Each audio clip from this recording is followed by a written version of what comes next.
There. That's better. Dubious Khan's talking about what's on the TV. Maybe smart and surreal, or really just stupid and sleazy. Talking about all the good and bad the BoobTube ever had. Come along and take a look into the idiot box.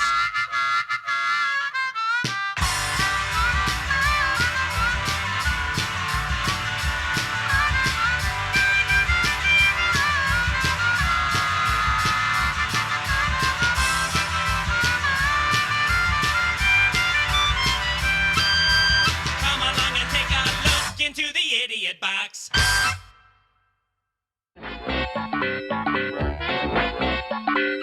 Hey, Vern! Hey, Vern! Hey, Vern, it's me! I'm on TV! Greetings all, I'm Dubious Khan, and welcome into the Idiot Box, a showcase of the best, worst, and weirdest that television has to offer. One of the aspects of TV that we haven't really talked about on this show yet is one of its most ubiquitous, and frankly some would argue the real reason that TV even exists in the first place. Commercials. Yes, commercials, those 30-second intrusions on our viewing that have become so ever-present in our lives that we actually invented ways to circumvent them. DVRs to fast-forward through them, various home video releases, and plenty of people who are more than content to wait until the show they want to watch hits Netflix, Amazon, or Hulu. But we also have a fascination with commercials. Every year, literally millions of people tune into the Super Bowl who have absolutely no interest in the game that's being played. What they're more interested in is whatever high-concept madness Madison Avenue has come up with that year to sell us things. And sometimes these concepts can actually break free from their advertising origins. This happened in the early 80s when a small Tennessee ad agency came up with the world's most unlikely pitchman. An amiable, if somewhat annoying, blue-collar doofus who shilled everything from cars to dairy products, all the while tormenting his perpetually unseen next-door neighbor. Hey, Vern, what you having for dinner? Is that the station you watch? Vern, Vern, Vern, Vern, Vern, Vern, Vern. Hey, you've been looking for news on all the wrong stations. Action News 4 is what you should be watching, Vern. If they don't got it, you don't need it. Action News 4. Be there or be square. Know what I mean? Vern, my hands, Vern. If you haven't met him yet, this is Ernest P. Worrell, played by actor Jim Varney. Oh yes, and I do mean actor, not comedian. Jim Varney was probably one of the most underrated actors of his generation, and he fell victim to one of the greatest cosmic tragedies that any actor can have. But I don't really have the time to elaborate on that here, so if you're interested, keep an eye on this channel for more on this subject in the future. He's friendly and open, but he has what I like to call delusions of competence. Ernest is, bluntly, an idiot who thinks he knows more than he actually does. The character was created by John Cherry, junior partner in the advertising firm of Carden and Cherry. The theory behind the Ernest commercials was simple: write one commercial with a basic gag and swap out the product being shilled. This allowed Carden and Cherry to open a whole new market, the local one. The Ernest commercials, with one notable exception in the Coca-Cola Company, were all designed for local markets. And because the majority of these commercials were filmed at Cherry's Tennessee home, many people viewing the Ernest commercials thought that the commercials were being made in their local area. The Ernest commercials became so popular that local TV stations were receiving phone calls wanting to know when the newest commercial was going to air. All of this culminated at a NASCAR event in the mid-80s. During that time, there was a celebrity parade before the race, and both Ernest and Mickey Mouse were in that parade. Ernest got more cheers than Mickey. Did I mention that both Michael Eisner and Jeffrey Katzenberg were attending the race at this time? And in true 80s Disney fashion, when they realized that most likely due to his popularity they couldn't destroy Ernest for unseating the mouse, they did the next best thing. They co-opted him. Disney gave Carden and Cherry a 4-picture movie deal for Ernest films. The first of these was, of course, Ernest Goes to Camp, released in 1987. To everybody's surprise, it was a hit, making Ernest one of the most successful fictional characters of the 80s. As a result, Deke Entertainment contacted Carden and Cherry, and a deal was struck to give Ernest his own Saturday morning TV series. Yes. Hey Vern, It's Ernest premiered on CBS on September 17, 1988, 2 months before Ernest Saves Christmas hit theaters. Despite garnering fairly decent ratings, it was a one-season wonder and was not renewed after its initial airing in reruns. Now, I mentioned this series was produced by Deke Entertainment. Well, obviously, Disney still had a movie contract with Carton and Cherry, and they were not happy about this. But they really couldn't do much because Carton and Cherry still owned the rights to the Ernest character, and actually still do to this day.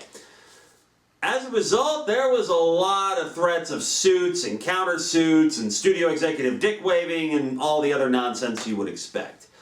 Ultimately, a consensus was reached so that Carton and Cherry could make the show with Deke, but they weren't allowed to tell a linear story. This might have posed a handicap for some other creative teams, but first and foremost, John Cherry was an ad man. As a result, Hey Vern, It's Ernest is essentially a sketch comedy show. Rather than a plot, each episode has a theme, like food or hobbies or what have you. Then the various cast of characters, which do in fact consist of more than Jim Varney, explore that theme. Because this is a sketch comedy show, the best way to review it is to break it down into its various recurring segments. And like any sketch comedy show, that means that there are some good ones, and then there are others that are, well... My father the clown. No, wait. We'll get to it. For Hey Vern, It's Ernest, John Cherry and his team, which included many of the same people who worked on the Ernest commercials and movies, created new segments and characters, but also recycled ones from earlier projects. The main thrust of any episode is, of course, Ernest himself. This is the closest thing to a story any given episode has. Ernest trying to do something while his long-suffering neighbor Vern stands by and witnesses the inevitable backlash. Oh, hi, Vern. Don't you worry, Vern. I'm going to catch that butterfly.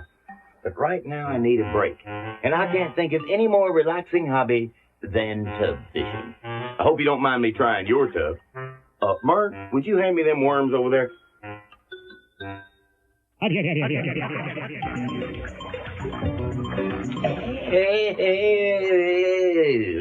There's another recurring series of sketches where Ernest visits Earl the barber, and these sketches tend to take the same form every time.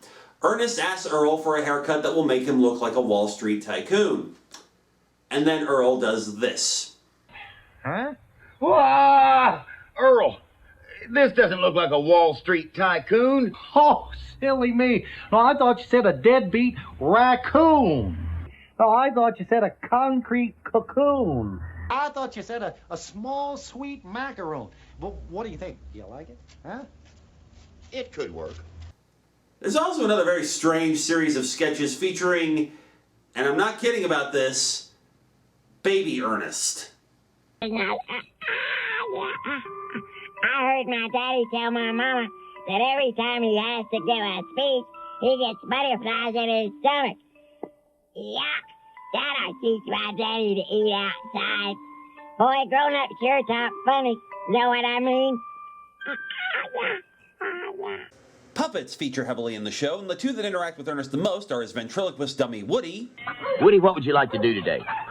Today, I'd like to start out by giving my friend, you, a little present. Oh, yeah? What? Splinters. Ow! Ow! Stop, Woody! And Dust Bunny, who is self-explanatory. Oh, hi, Dust Bunny. Hey, what you thinking, Ernie, baby? I just wish I knew more about space. You ought to be an expert. You got a head full of it.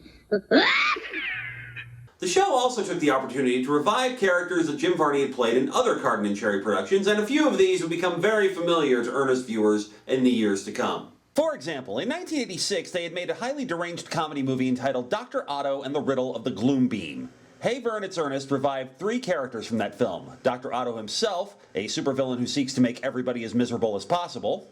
I've done it. I've developed my dream pet. The worst dog in the world. Never comes when you call him. Always bites you when you pet him. And never messes on the outside.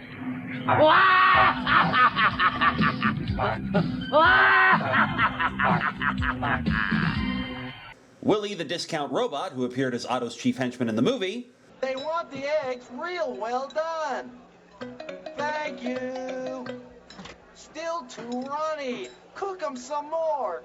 Thank you. They weren't exactly pleased. And Varney's most well-known character outside of Ernest, the snide, sarcastic, and permanently neck-braced Auntie Nelda. You know, unlike us humans, Dogs can't brush their teeth or floss. They have to chew things to clean their teeth. That's why you should always make sure your dog has a chew toy. You can't do this to me. That's a real dog. Be quiet. What are you doing? You're going to be great friends, trust You me. can't throw me. Oh, yes, oh, yes. That's a real dog out there. I've seen You'll him like work him, out Woody. dummies before. No, you will like him. You can't do this to me. He's very gentle, really. Help. For a Rottweiler.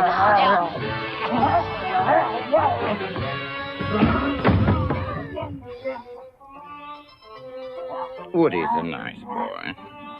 There was also one character that Varney played that went way back in the Carton and Cherry library. Before Ernest, Carton and Cherry had created the character of Sergeant Glory, a fast-talking drill sergeant who originally appeared in an ad for Purity Dairies, trying to motivate a herd of cows. In this series, Glory delivers a speech to a classroom full of cadets about whatever the topic of the episode is.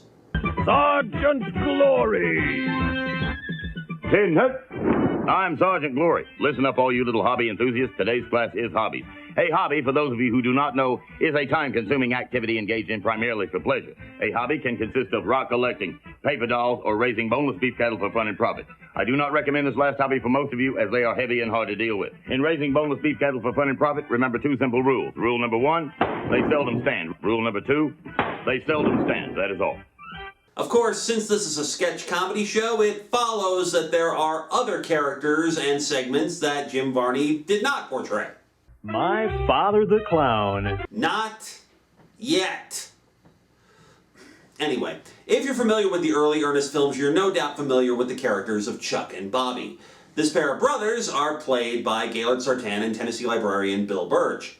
Chuck is the larger, more verbal one who acts like he knows everything about everything, but really doesn't. While Bobby is the silent one who just kind of goes along with whatever idiocy Chuck has on his mind at the time. Now, while audiences at large would get their first major exposure to Chuck and Bobby in Ernest Saves Christmas, the characters actually made their debut in this series.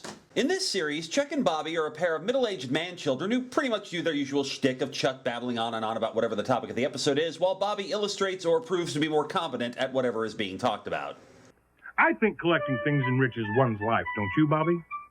Like rock collecting, which I've been doing for a very long time now. You know what this rock right here is? It's just your common old road gravel. Doesn't mean anything. But how about this one? This ought to ring a little bell in your little brain. You know what this is? This is the one I spent 3 years hard time in my room for beaning you in the back of the head with.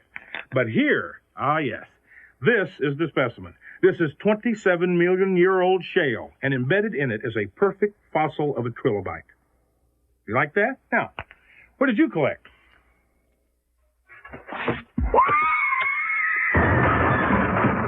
Gaylord Sartain would also play other characters in this series. For example, Matt Finish, photographer at large. Hi!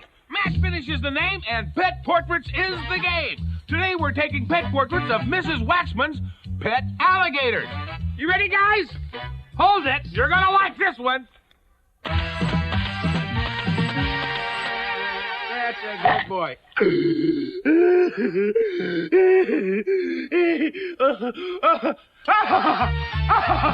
Yeah, these segments aren't really all that funny. A more interesting gag comes in the form of Sartain's other recurring segment. Hey kids, it's time for Lonnie Don's School of Hollywood Sound Effects.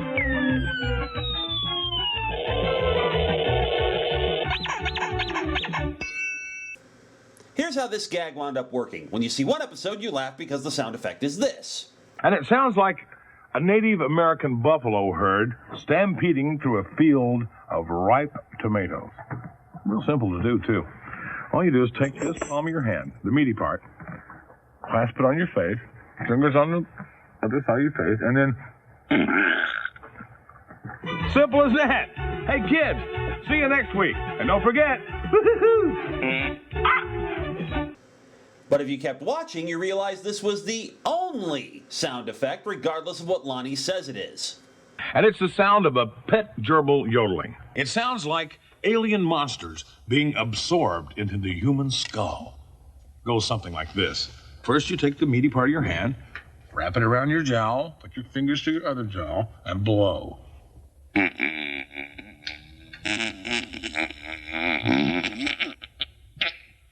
Yes, it's the same gag, but it actually pays off twice. The first time when you see it, you'll start laughing because it's goofy as hell. But then later on, as you watch the series and realize that it is the same sound effect every time, you kind of laugh again at the long-term prank that the creative team had played on you. It's lowbrow as hell, but it works. Other segments would include writers and actors that had worked on Carton and Cherry's ads and productions. These included Ernest's Tongue, where Ernest Tongue talks about the hard life of a tongue, usually winding up being covered in a sort of gunk. Mac and George, where we meet Mac and his roommate George, who is an abnormally smart and talented iguana, and Mac seems to be completely unaware that George isn't human.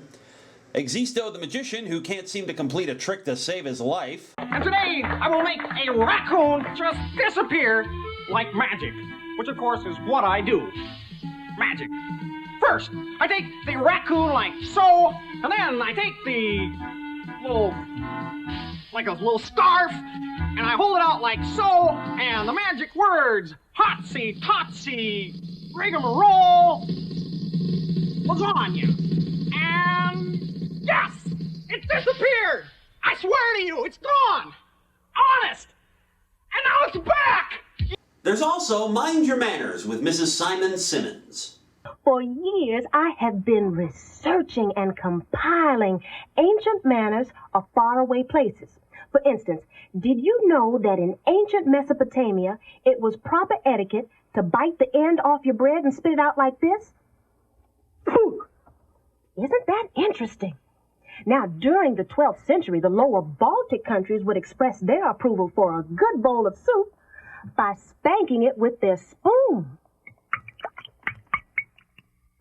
And if their meat was underdone, they would do this.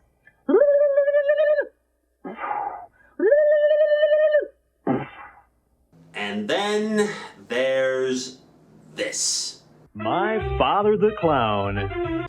Yes, My Father the Clown. Easily the worst and most painful segment in the whole damn series. Basically, it's a 50s sitcom spoof where the father is a professional clown with a wife and 2 kids. The wife and one of the kids, Eddie, are bland and boring, while Skeeter, the other kid, takes after Dad. This leads to stuff like this. Everybody likes Skeeter. I don't have any friends. Oh, sure you do. You been wearing those big floppy shoes, Abacha? Everybody laughed at me. Well, of course they did. That's the whole idea, son.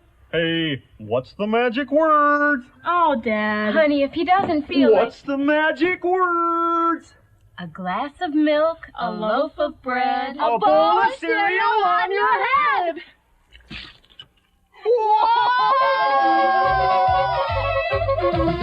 Now, I don't know about you, but when I look at these segments, I don't see comedy here. I see spousal and child abuse by an asshole clown while one of his kids tries desperately to get out of the line of fire by emulating him. And this might actually be one of the earliest examples of televised anti-comedy. You know, the kind of stuff which is just awkward and uncomfortable and makes you laugh nervously, like 90% of Adult Swim's lineup. Anyway, that pretty much covers most of the segments on this show, with one exception: the musical numbers. Why don't you be the moon for a while? Ah! Okay. Between that and the transitions that this show uses, I'm having Shadow Vision flashbacks. And that may be for a very good reason. Shadow Vision was also created by a team who got started making commercials for the now closed Federated Electronics stores.